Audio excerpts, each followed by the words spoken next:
start with today, we have an additional 564 new cases of COVID-19 reported in the province, including 12 epidemiologically linked cases, bringing the total number of people in British Columbia with COVID-19 to 82,473. Of those, 168 are in the people in the Vancouver Coastal Health Region, 279 people are in the Fraser Health Region, 35 people are on Vancouver Island Health, 36 people live in the Interior Health Region, and 46 people live in the Northern Health Region. We now have 4,743 active cases across British Columbia, of whom 248 are in hospital, 63 in critical care or ICU. And we have 8,659 under active public health monitoring. And on the positive side, 76,289 people are now recovered. We've had 4 additional deaths in the last day from COVID-19, bringing our total to 1,376 people in our province who have succumbed to the virus. And our condolences go out to our families, care providers, and our communities who have lost loved ones during this most difficult time. We have no new outbreaks to report today, and we have 7 outbreaks in long-term care and assisted living, 3 now in independent living, with very small numbers, thankfully, on those, and 8 outbreaks in acute care settings. We have those involve the long-term care and assisted living involve 269 residents and 131 staff. Oops. I'm missing one of my notes around, there we go. As you know, we are following quite closely the variants of concern that are rising in the province and across Canada. And we've had an increase today of 46 new confirmed COVID-19 cases that are variants of concern. So that brings the total to 246 that we know about in the province. Of these, 16 cases are still active, and the remaining are people who have had past cases. 218 are the B117, which is associated initially with the UK, and 28 are the B1351, which is initially associated with South Africa. The majority of these variants of concern continue to be in the Fraser Health and Vancouver Coastal regions, 178 people in the Fraser Health region and 60 in the Vancouver Coastal Health region. There continue to be just the same small numbers, 6 on Island Health and 2 people in Interior Health, and no confirmed variant cases yet in Northern Health. As you know, we are most concerned as well about transmissibility and where people are becoming infected with variants of concern. And right now we continue to have challenges in identifying the transmission chains for about 25% of our cases. There are currently 4 people in hospital, and 2 of the deaths that we've had in recent days have been people who had been infected with a variant of concern. As you know as well, since the start of our immunization program, we've had, we're almost at 300,000. We're 298,851 doses of vaccine have been administered across BC, and the number of second doses is about 86,746. And as you know, we made the very important decision, as more data was becoming available earlier this week, to increase the interval between the first and second dose so that we can maximize that really good protection that we're coming to understand that we would get from the initial dose of vaccines in BC. And I do want to acknowledge that this decision-making that we made, particularly around the extending of this interval, as we've had in a number of cases, reflects us learning as we go through this pandemic. We've learned about how the virus transmits. We learned about how are the measures that, where it's most likely to transmit, the measures that we need to take to protect each other from transmission. And as these vaccines have become available, almost day by day, but definitely by week by week, we are learning more about how they work, about their effectiveness, about their safety, which is also critically important. And the decision making that we don't take lightly.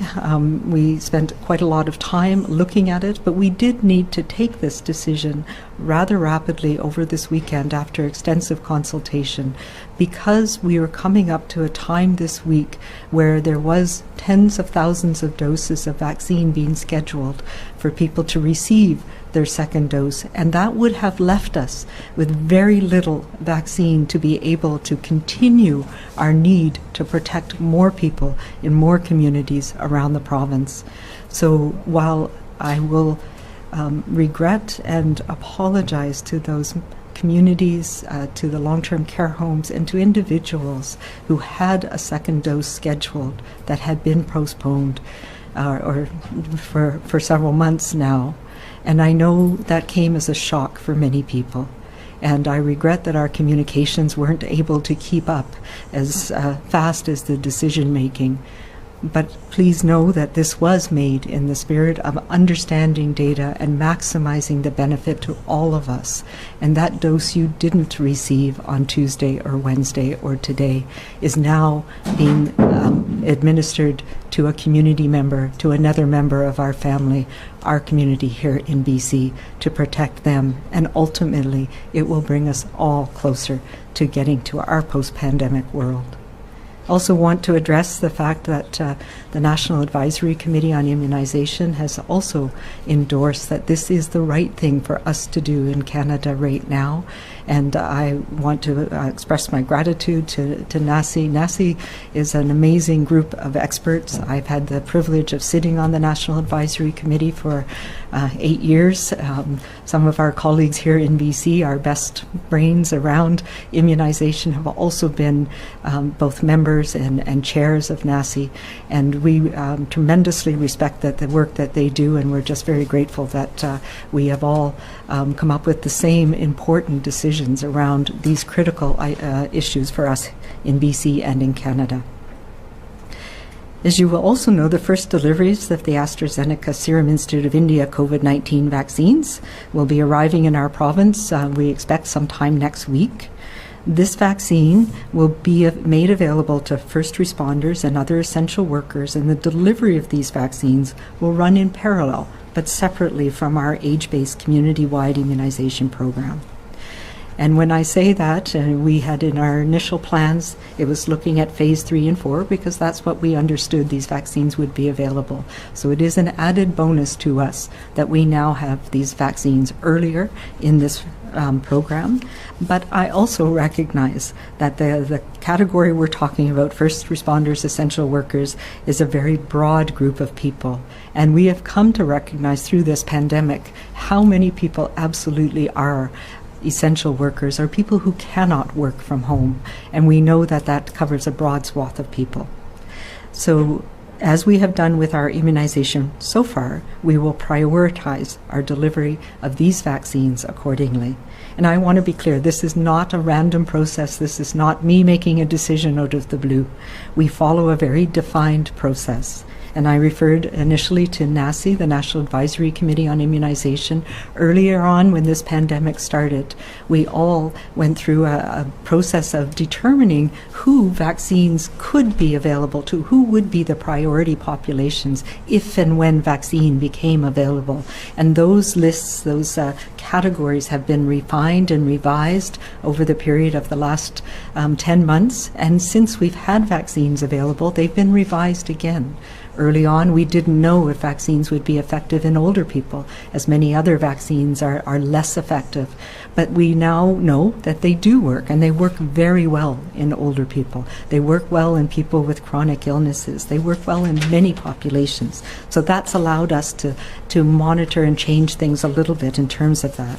And here in BC, we have a long-standing BC Immunization Committee that is also made up of the experts from public health, from vaccinology, the Vaccine Evaluation Centre. We have pharmacists and family doctors and infectious disease specialists and others who have sat on this committee for many years. It rotates periodically, and it's supported by the BC Centre for Disease Control. And so our recommendations around who gets vaccine when are based on using the NACI guidance, looking at the data in the real world, and the analysis that's done by our standing committee, the BC Immunization Committee, which is our provincial level equivalent. And this committee uses public health, both the immunology, vaccinology, vaccine science, and public health principles, as well as an ethical framework. And I would refer people to the BC CDC website, where we have our ethical framework for decision making around vaccines as well posted. So based on this information, we will the BC Immunization Committee is right now going through a process of defining who should receive vaccine when, as it becomes available, and that we will ensure that those groups are then sequenced and we put the operational pieces into place. So those recommendations I expect are coming to me in the coming days, and based on this information, a detailed plan will be developed over the next week to 2 weeks, which we will share publicly as soon as we have those details ready, and I'm hoping and expecting that will be around the 18th of March. In the meantime, we are planning to use the initial shipment of the AstraZeneca vaccines, the Serum Institute of India vaccines that are coming available as soon as we can, to address our ongoing clusters in outbreaks that are leading to some of these rapidly increasing numbers in some places, some communities, to best protect our communities. So we know that there are some outbreaks right now that have been going on that have been challenging to manage, where immunization is going to be that extra tool to help us manage those so that we can stop that cycle of workplace to community transmission. And that will be our focus initially. So also today, I wanted to bring us up to date on something that we've also talked about quite a few times over the last number of months, and that's our strategy and our plan for use of point-of-care testing. So part of our response, we are using these rapid tests as another tool to support public health contact tracing and outbreak response efforts. And we have a strategy that has developed and evolving since we started to receive these tests early November of 2020. So there's a couple of things that we need to sort out. When we talk about rapid testing and point-of-care testing, we do have some PCR. So PCR is the lab-based testing. It's our gold standard. It's the one that we use for a diagnostic test for COVID-19. It's high sensitivity, so it's the most accurate of the tests that we have. And we do have some machines that are able to be used in smaller settings that are outside of a laboratory. So they're called Gene Expert or BioFire machines. And we received some of those earlier on. We had a few here in BC already that we repurposed to be able to put in smaller communities. And the whole purpose of that was try to reduce the turnaround time from when somebody got a test to when they got the results. And we report on turnaround times. And for PCR testing, the turnaround time now is less than 24 hours in most places. But in some communities, the travel time to get even to one of these point-of-care PCR tests can mean that there's a delay of a day or two. And this is where rapid testing can come in to fill a gap. So when we're talking about these rapid tests, the point-of-care rapid tests, we're talking about two types of tests that have come into BC. One of them we call a RAT, which is the rapid antigen test. So it looks for the antigen in the swab, and it's what we call it a laminar flow test. So that's the little ticket test. Right now, those still require either a nasal pharyngeal or a nasal swab. So you have to stick the swab up your nose. It can't yet be used with the swish and gargle and spit test. Those ones we use in places where you can do multiple people at a time.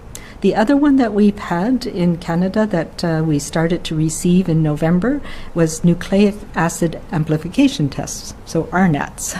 And these ones are more sensitive, they're a little bit more accurate, but they also require a nasopharyngeal swab, initially nasopharyngeal swab. Very recently we've got anterior nasal swabs. Those were only approved for use a few weeks ago.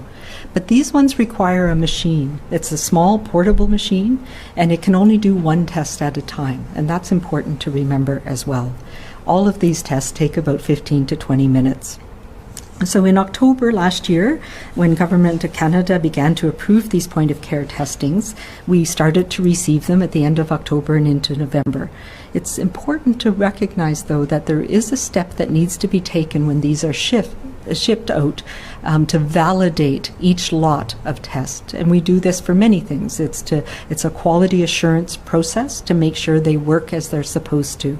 And that validation process could not be done in the scale that it needed to be done by the federal government. So we were required to do that here in BC. So we did that as rapidly as possible through the BC CDC, the St. Paul's Laboratory, and those tests were validated mostly in November and into December. Since that time, we've done 39 pilot projects across BC about where these tests can be used to try and determine where their best use is. We've used them in settings from long-term care facilities, rural and remote settings, so times when that turnaround time to get the more accurate test takes too long in our provincial correctional facilities. We've used them in a number of different situations to manage or to assess outbreaks in workplaces where we've had a number of workers who are positive. It allows us to rapidly assess the scope of how many people might be affected and to supplement it with PCR testing. We've been using it as well to help us understand whether there's been transmission from the variants of concern in school settings. So we did that, and the first time we used it was in Garibaldi High School, where all of the cohort who were infected, we used both the point-of-care testing, the rapid test, to understand anybody who might be infected at that time, but we also had to use the PCR test so that we could understand the accuracy of the rapid test. So we've also used it several times in schools when it will change management. And this is the principles that we are using these tests. They supplement the other measures that are in place, and they help us to understand when we need to do things rapidly. And there's two situations that we use them. One is when for testing of people with symptoms to determine whether they might have COVID or something else. This has been very helpful in situations where people have had a test 3 days before and they go for surgery, and the day of their surgery they have a bit of a cough or a bit of a runny nose. So a rapid test in that situation can help us know whether it's safe to continue with that surgery, and those are some of the situations we've been using here. We use it for testing of people in the downtown east side, for example, people in congregate living settings, when it's hard to tell if the symptoms they're experiencing are from COVID or from withdrawal symptoms. So they have been quite effective in those situations. The second place that we are using point of care or rapid tests are in people who do not have symptoms. And it is in that situation that it is more challenging to understand where the role of these tests is. We have been using it in a number of long-term care homes to screen healthcare workers when they come into work who don't have symptoms, to see if they may have COVID-19, asymptomatic shedding. And we've done that in 7 different long-term care homes so far. Of the thousands of tests that have been done, 2 of them have been positive. And both of those cases were in facilities that were having an outbreak.